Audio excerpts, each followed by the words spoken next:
안녕하십니까. 바로 보는 TV 옴부즈맨 김나연입니다.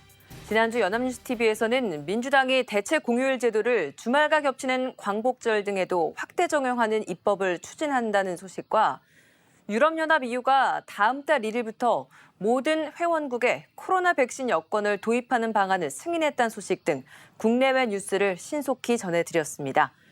오늘 연합뉴스TV를 마흔다 시간에서는 뉴스센터 12 일요와이드 그리고 뉴스 1번지를 중심으로 이재원 시청자 평가원이 모니터한 내용 전해드리겠습니다.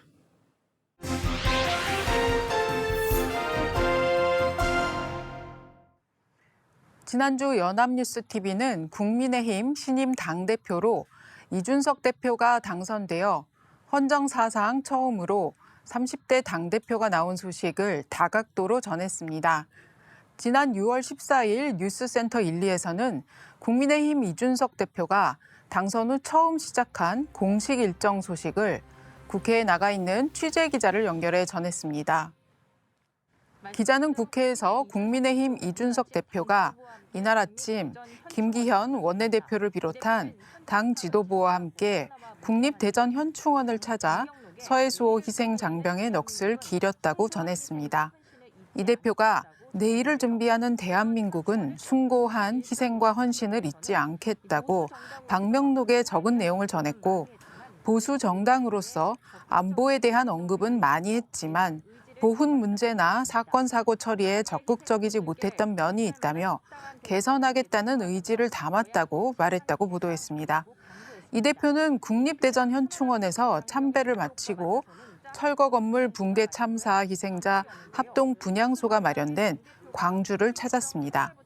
기자는 보수정당의 당대표가 공식 일정 첫날부터 광주를 찾는 건 처음 있는 일이라고 의미를 전했습니다. 더불어민주당 송영길 대표가 여야정 상설협의체를 조속히 가동해달라고 요청했다는 소식 등 국민의힘 신임 이준석 대표의 취임과 관련된 첫날 행보를 국회에서 생중계로 연결해 빠르게 소식을 전했습니다. 지난 6월 13일 오전 일요와이드에서는 이준석 대표 당선 이후 혁신에 대한 기대감과 우려를 배종호 세한대 교수와 김병민 국민의힘 전 비상대책위원이 출연해 의견을 나누었습니다. 주요 당직에도 초선과 여성을 임명하는 등 여의도 문법을 탈피하는 모습을 보여주고 있는 데 대해 전문가들이 전망을 내놓았습니다. 이준석 신임 대표 앞에 놓인 과제에 대해 배 교수는 기대와 우려가 공존된다며 세 가지 과제를 제시했습니다. 먼저 당내 안정을 어떻게 추스를 것인지가 과제라며 원에 진출하지 못한 이준석 대표가 경선 과정에서의 갈등, 분열을 극복하고 잘할 수 있을지 우려를 나타냈습니다. 둘째, 공정을 강조했는데 구체적인 비전이 없다고 지적했습니다. 20대 남성 외에도 공감을 얻을지 과연 능력주의가 해법인지 회의적이라고 전망했습니다. 셋째, 야권 통합을 이뤄 대선 단일 후보를 만들어야 한다고 말했습니다. 우려를 주로 나타낸 배 교수와 달리 김 전 위원은 30대 당대표가 되었다는 것만으로도 국민들의 기대감을 충분히 충족시킬 것이라고 생각한다는 견해를 제시했습니다. 김 전 위원은 이준석 신임 당대표의 과제로 6개월간 정권 교체 가능한 선거를 치룰 수 있도록 대선 후보를 내는 것을 꼽았습니다. 이러한 맥락에서 김 전 위원은 우려가 되는 당론도 있지만 대권 주자가 어떻게 설계하느냐가 더 중요하다고 말했습니다. 또 이준석 대표의 당론들은 당내에서 많은 논쟁이 있을 것이지만 당대표 수락 연설에서 샐러드볼 이론을 꺼낸 점을 공존의 문화라며 긍정적으로 논평했습니다. 이준석 대표가 자신이 낸 주장도 설득할 수 있는 이야기라면 자신과 다른 이야기도 조율점을 찾아내겠다는 생각을 보여준 것이라는 설명을 했습니다. 김 전 위원은 민주당 청년 정치가 왜 이루어지지 않았느냐는 금태섭 전 의원의 징계에서 바라보듯 다른 목소리에 대한 포용이 없었다고 지적했습니다. 일요와이드는 이 밖에도 이준석 대표의 인선, 천안함 유족과 만남, 여권에 미치는 영향, 대선 일정 등을 다각도로 분석했습니다. 이준석 대표를 바라보는 각기 다른 시각을 균형 있게 접할 수 있어서 향후 정치적 영향력을 객관적으로 파악하는 데 도움이 되는 구성이었습니다. 지난 6월 13일 뉴스 1번지에서는 첫 출근부터 대중교통을 이용하는 등 파격 행보를 보인 이준석 대표의 행보로 인한 정치 지형 변화에 관해 한상익 과천대 교수와 김우석 국민대 객원 교수가 스튜디오에 출연해 논의를 했습니다. 이준석 대표가 정치 패널로 촌철살인 발언을 날렸는데 당대표 자리에서 어떤 리더십을 보일지에 대해 두 패널이 각기 다른 입장을 드러냈습니다. 한 교수는 2004년에도 자전거를 타고 출근하는 정치인이 많았다며 선거와 운영은 다르다고 선을 그었습니다. 프랑스 마카롱 대통령이 39세의 나이에 당선되었지만 1년 뒤 지지율이 하락했었던 사례를 들어 선거 때 보여준 사이다 발언 정책을 해야 한다는 강박관념이 무너뜨렸다고 지적했습니다. 이 대표에 대해 이제 진정한 시험대는 지금부터라며 선거 때 보여준 모습을 솔직하다고 해야 할지 무례하다고 해야 할지 경쾌하다고 해야 할지 경박하다고 해야 할지라고 표현하며 이런 메시지를 넘어서 제1야당을 운영하며 신구 조화를 이루면서도 안정적이고 경쾌하게 해나갈지 본인도 고민이 많을 것이다. 아직은 잘 모르겠다고 우려를 표했습니다. 이에 반해 김 교수는 동의하지만 선거 능력 없이 당 운영은 이야기할 수 없다고 반박했습니다. 이준석 대표가 일으키는 정치의 혁신성에 주목을 해 한국 정치사에서 패러다임이 바뀌는 순간 아닌가라는 생각이 든다며 사실 패러다임이 바뀌는지 일시적인 현상인지는 온전히 이준석 대표가 하기에 따라서 달라지는 것이라고 강조했습니다. 그동안 이준석 대표가 보인 행보를 분석하며 이준석 대표는 이상과 현실을 잘 접목해가고 있다고 평가를 했습니다. 왜 젊은 사람이 대구에 가서 그러느냐는 비판을 받았지만 대부분 현실에 매몰되어 눈치를 보고 립서비스를 하고 그렇게 하는데 이준석 대표는 대구에 가서 박근혜 전 대통령의 탄핵 문제가 합당했다. 이렇게 이야기하면서 소신을 꺾지 않았다. 그래서 대구에서도 높은 지지도를 받아냈다고 말했습니다. 패널들이 발언을 할 때 화면에 나타나는 자막의 내용이 발언과 상관없는 내용들이 있어 혼란을 줄 여지가 있어 보였습니다. 김 전 교수가 잘 돌파하는 건 선거 능력이니까 그런 면에서는 1점을 먹고 들어가는 것이다. 그런 면에서 우려하신 부분 잘 알고 있을 것이다라고 말할 때 자막은 이준석 공유자전거 따릉이 타고 첫 출근이라고 나갔습니다. 또 김 교수가 첫 번째 국민의 입장에서 보면 기존의 정치권에 신물이 난다는 표현을 많이 쓴다.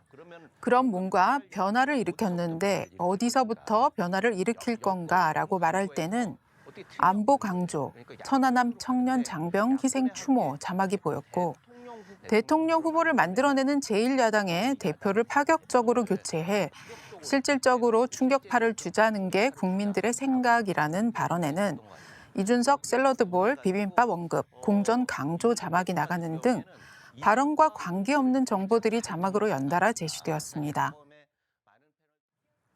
자막이 패널의 발언과 맞지 않는 것은 단지 정보 오류가 아니라 자칫 편향된 정보로 안내할 우려가 있습니다. 민주당 송영길 대표와 국민의힘 이준석 대표의 나이차나 정치 경력을 강조한 자막도 그런 사례입니다. 한 교수가 직으로 봐야 한다며 더불어민주당 대표, 국민의힘 대표라고 말할 때 자막에는 율사 출신 5선 송영길 인천시장도 역임이라고 나왔습니다. 또 직끼리 만났을 때는 직으로 존중해야지 개인이 어떤 사람인지 보다라고 말할 때에는 30대 영선 이준석 중진 꺾고 야당 대표로라는 자막이 제시되었는데요.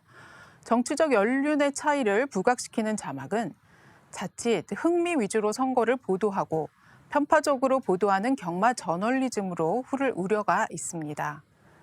지난 6월 14일 뉴스큐브에서는 이준석 대표가 처음으로 주재한 최고위원회 회의 현장에서 이 대표의 발언을 전했습니다. 이 대표가 지금 행하는 파격이라고 하는 것들은 새로움을 넘어서 여의도의 새로운 표준이 되어야 한다며 다양한 생각이 공존할 수 있는 그릇이 되어야 한다고 말하는 현장을 중계했습니다. 이 대표가 특히 공유 자전거 따릉이를 타고 출근하며 관심을 받으며 퍼스널 모빌리티에 대한 이해가 필요하다는 생각을 하게 되었다고 전했습니다. 이런 것처럼 젊은 세대에게는 이미 친숙하고 잘 이용되는 것들이지만 주류 정치인들에게는 외면받았던 그런 논제들을 적극적으로 발굴하고 선점하고 닿을 수 있는 정치를 앞으로 해나가도록 하겠다고 말한 내용을 전달했습니다. 같은 날 뉴스큐브에서는 중앙방역대책본부가 코로나19 발생 현황을 설명하는 자리를 연결해 정은경 질병관리청장의 정례 브리핑을 전했습니다. 먼저 예방접종 실시 현황에 대해 예방접종을 1회 이상 실시한 사람은 1,183만 명으로 전 국민의 23%, 접종 완료자는 300만 명으로 전 국민의 5.9%가 접종을 완료한 상황이라고 전했습니다.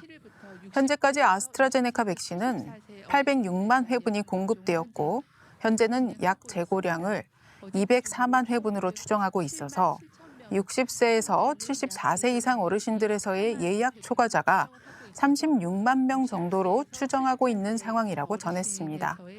접종 오류로 신고된 건수 105건에 관해서도 브리핑했습니다. 접종 대상자를 잘못 판단한 오류가 90건, 대부분이 30세 미만에게 아스트라제네카를 접종한 사례라고 밝혔습니다. 연합뉴스TV는 이준석 대표의 첫 최고위 회의나 중앙방역대책본부의 코로나19 브리핑 등 국민들이 궁금해하는 현안을 현장 연결로 발빠르게 전했습니다. 회의와 브리핑 내용을 전달하는 데 그치지 않고 국민의 궁금증을 추가로 취재 보도해 주시길 바랍니다. 이 대표가 이야기한 새로운 논제들을 추적하고 30대 당대표 당선으로 우리나라의 정치 지형에 미치는 영향과 코로나19 백신 오류 재발 방지 대책, 아스트라제네카 추가 예약분 수급 현황 등 백신 동향을 신속히 파악해 국민의 알 권리를 충족시켜 주시길 바랍니다.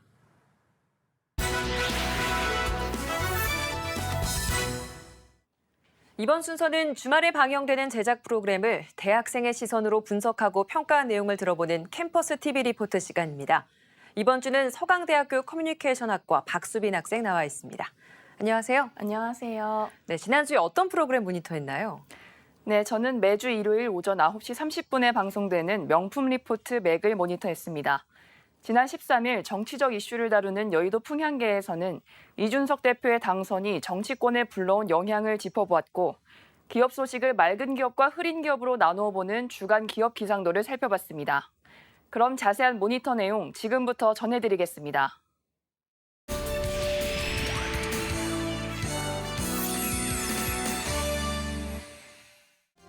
첫 순서는 기업 기상도입니다.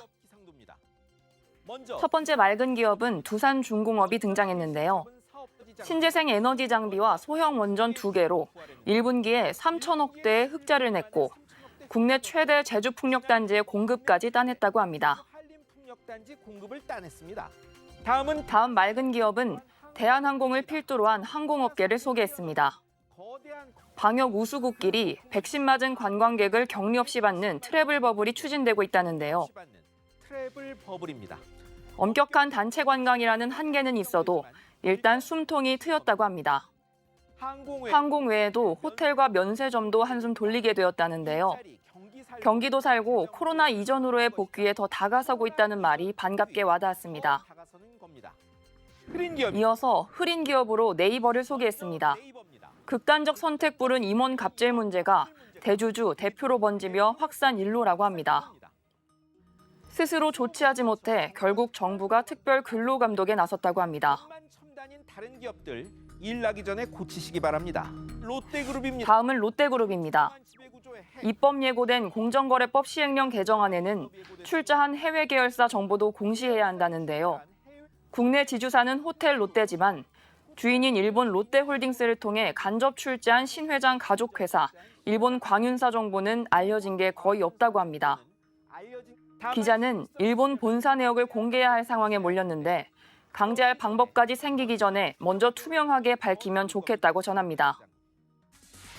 다음 순서는 정치적 이슈를 다루는 여의도 풍향계입니다. 정치권은 이준석 현상을 MZ세대가 하나의 세력으로 등장한 일대 사건으로 보고 있다는데요. 주 지지층인 MZ세대의 집단 표심이 나타난 기점은 국민의힘이 압승한 4.7 재보선이라고 합니다. 축적되어 오던 실망이 LH 사태를 기점으로 한계에 도달하며 4050에서 벗어난 분리투표를 했다는 건데요. 전문가는 이러한 현상이 나이에 따른 세대교체 바람이 아닌 주도권을 잡아 청년 세대의 문제를 직접 해결하겠다는 의지로 풀이된다는 의견을 밝혔습니다. 청년 세대의 문제를 직접 해결해 보겠다라고 하는 의지로 풀이됩니다. 이렇게 집단화한 MZ세대는 대통령 선거에서도 주요 유권 세력으로 떠올랐다는데요. 2030 세대가 전체 유권자의 34%를 차지하면서 차기 대선에서는 누가 이 세대의 마음을 잡는지가 중요해졌다고 합니다. 이준석 의원의 당선은 박용진 의원의 지지율을 상승시키는 나비 효과를 불러일으켰다는데요. 여론조사 3위로 올라섰고 대통령 출마 자격을 40세로 제한한 헌법 조항을 손보자는 제안이 뜨거운 이슈로 떠올랐다고 합니다. 여권에서는 세대 교체를 위해 청년들에게 판을 깔아주는 역할을 하겠다는 입장을 보였다는데요. 정치권은 세대 교체보다도 주류 교체가 이루어질지를 주목하고 있다고 합니다. 1969년 김영삼 전 대통령이 40대 기수론을 외치며 주류 교체를 이뤄냈고 그 이후 2000년 16대 총선 때는 여야가 동시에 세대 교체에 나섰다고 합니다. 현재 정치권 주류인 86세대가 전면에 등장했던 시점이라고 합니다. 현재 이준석 대표의 등장은 86 민주화 세대 퇴진의 신호탄이 될 수 있다는 전망이라는데요. MZ세대의 선두주자인 이준석이 당대표가 됨으로써 자연스럽게 86세대는 퇴진을 요구받게 될 거고 물러가게 될 것으로 보입니다. 강풍으로 이준석 바람이 앞으로 미칠 영향을 알 수는 없지만 이 바람을 끌어안을 정치인이 대선에서 유권자의 마음을 얻을 수 있는 건 분명해 보인다는 말과 함께 방송은 마무리됩니다.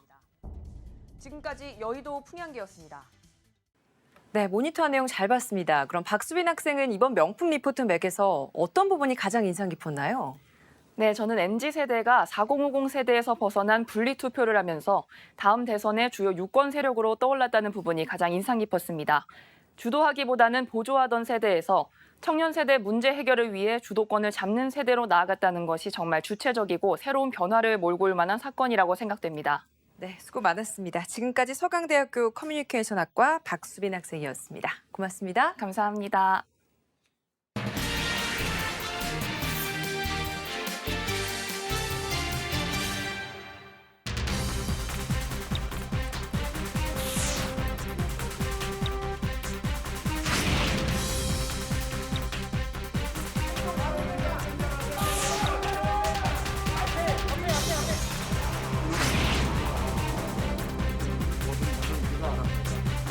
정권의 밉보인 인사들은 단지 친정부 단체에 의한 고발만으로 그 명운이 좌우될지 우려스럽습니다. 고발된 사안에 대해서 엄정하고 또 여러 가지 진상이 규명될 수 있도록 잘 대처할 것으로 믿습니다.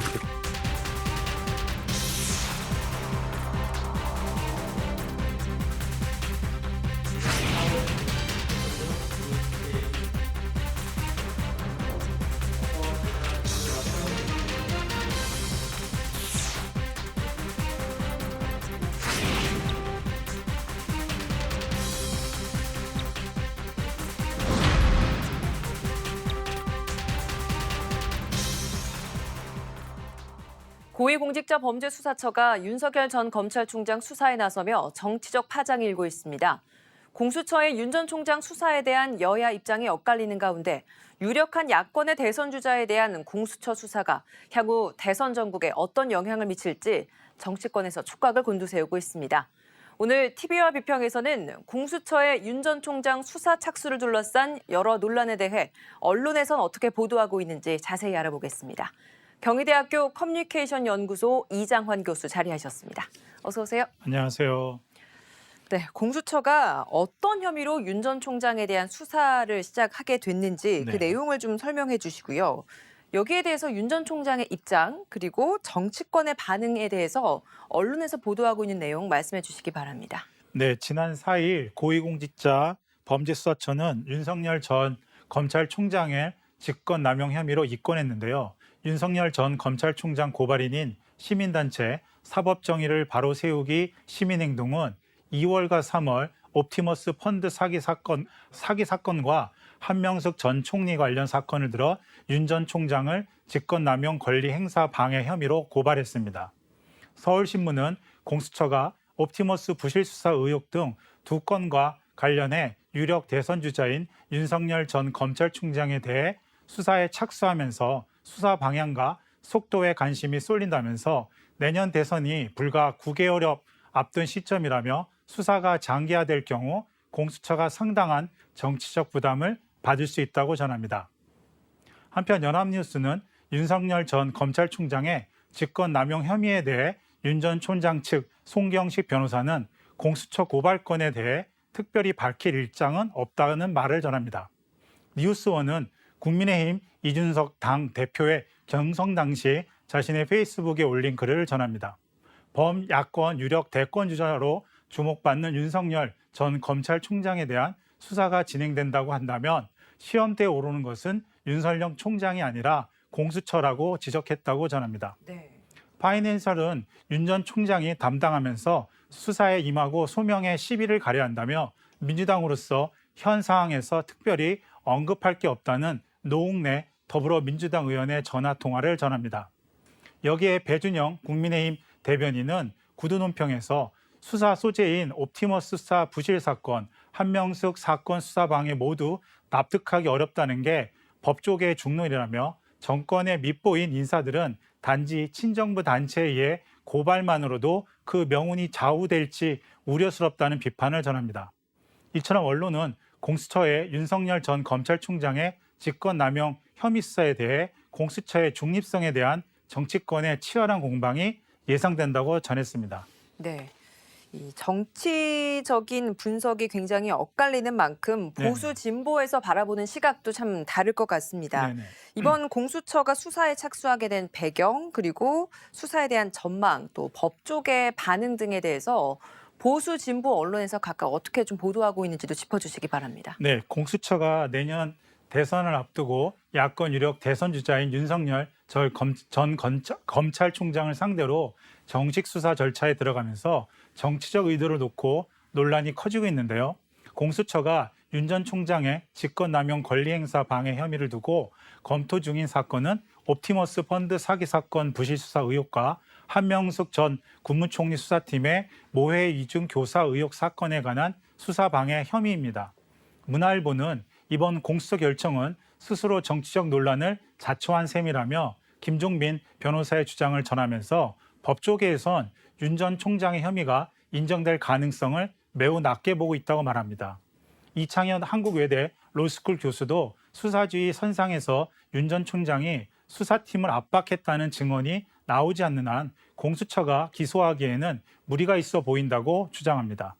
중앙일보는 공수처가 차기 대권 주자 선호도 여론조사에서 오차범위 막 1위를 이어가고 있는 윤석열 전 검찰총장에 대한 수사를 착수했다면서 과거 역대 대선에서 검찰이 야당 주자를 겨냥한 수사로 검풍이 대선에 개입한다는 정치적 중립성의 논란을 낳았다고 전합니다. 이는 선거일을 앞두고 설사 무혐의가 되더라도 이미 후보의 도덕성에 치명타를 입은 터라 막판 선거에 큰 영향을 미칠 수 있다고 비판합니다.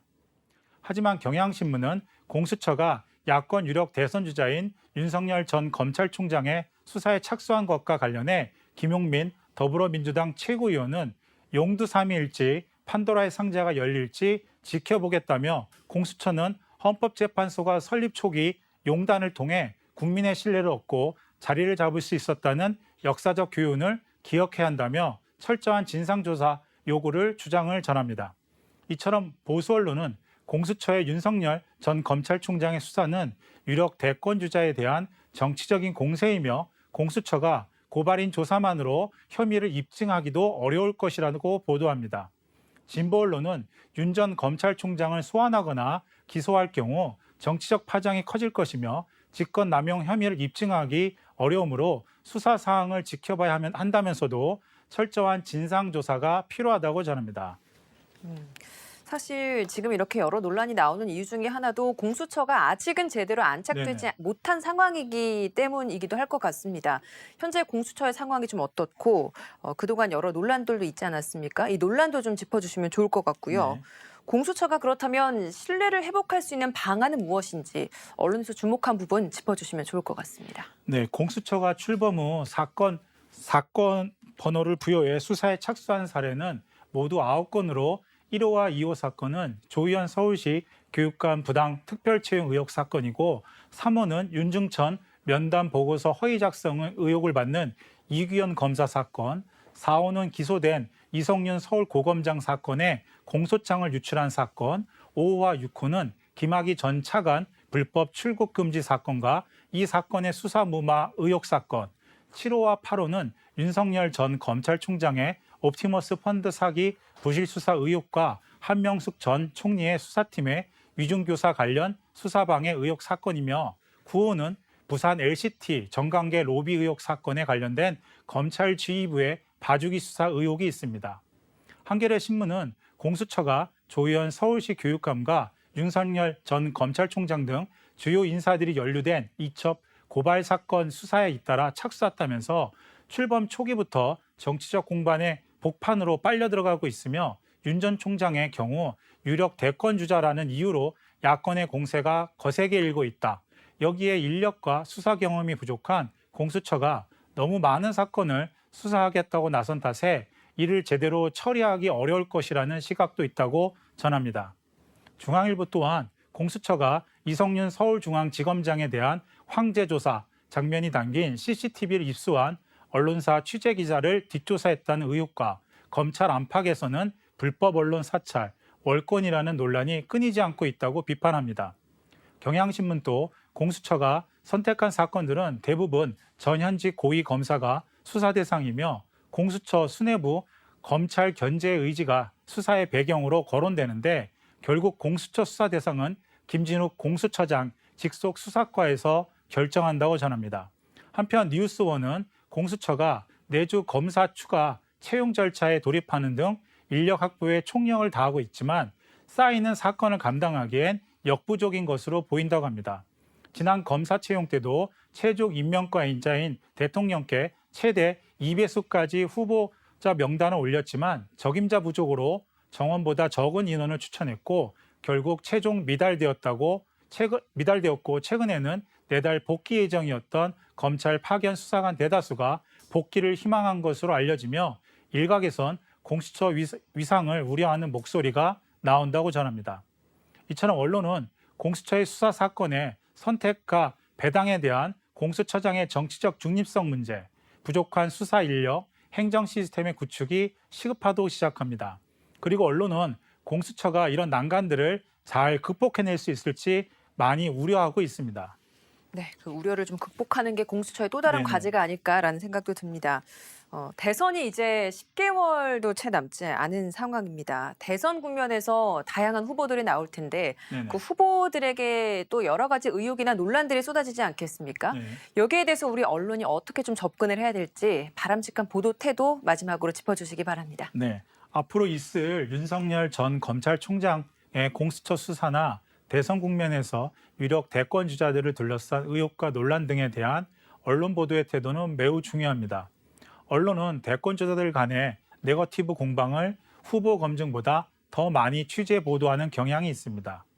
두 번째로 언론은 대권 주자들의 정책 검증에는 소극적이며 대선을 전략적 게임이라는 관점에서만 조명하면서 동시에 지지율을 중요시한 여론조사 결과만을 반복적으로 보도합니다. 그 결과 언론은 대선 국면을 유력 대권 주자의 캠페인 전략이나 말과 행동에 주목하고 대권 주자들 간의 네거티브 공방을 중계하는 데 그치게 되면서 언론은 대권 주자들의 이미지 프로모션 전략에 활용하는 도구 혹은 의혹을 증폭시키는 확성기로 전략할 뿐 대선 국면에서 가장 중요하고 정확한 정보를 유권자들에게 제공하지 못하게 됩니다. 따라서 우리 언론은 대권 주자들의 의혹과 논란뿐만 아니라 사생활 검증을 통한 검증도 해야 합니다. 언론이 대권 주자들에 대한 효율적인 검증을 하기 위해서는 법적으로 등록된 개인재산 신고서, 재산의 주요 취득 경위와 증가 사유, 지출액 신고서, 선거 자금 모금 등 끊임없는 탐사 취재 보도를 해야 합니다. 여기에 언론은 인터넷과 소셜미디어를 바탕으로 대권 주자들의 정치 활동과 정치 자금의 움직임을 파악하고 감시하는 시민단체의 사이버 공간 등도 분석적인 검증, 탐사 보도를 해야 합니다. 마지막으로 언론은 정치가 극도로 분열되고 정치인들의 거짓되고 편향되고 왜곡된 주장과 선전이 만연되고 있어서 검증 보도인 팩트체크를 반드시 해야 합니다. 네, 지금까지 경희대학교 커뮤니케이션 연구소 이장환 교수였습니다. 오늘 말씀 고맙습니다. 네, 감사합니다. 옴부즈맨 제작진은 시청자 여러분의 다양하고 소중한 의견을 기다립니다. 방송을 보고 느낀 소감을 연합뉴스TV 홈페이지 시청자 게시판이나 SNS로 보내주시기 바랍니다. 저희는 다음 주에 다시 찾아뵙겠습니다. 시청해주신 여러분 고맙습니다.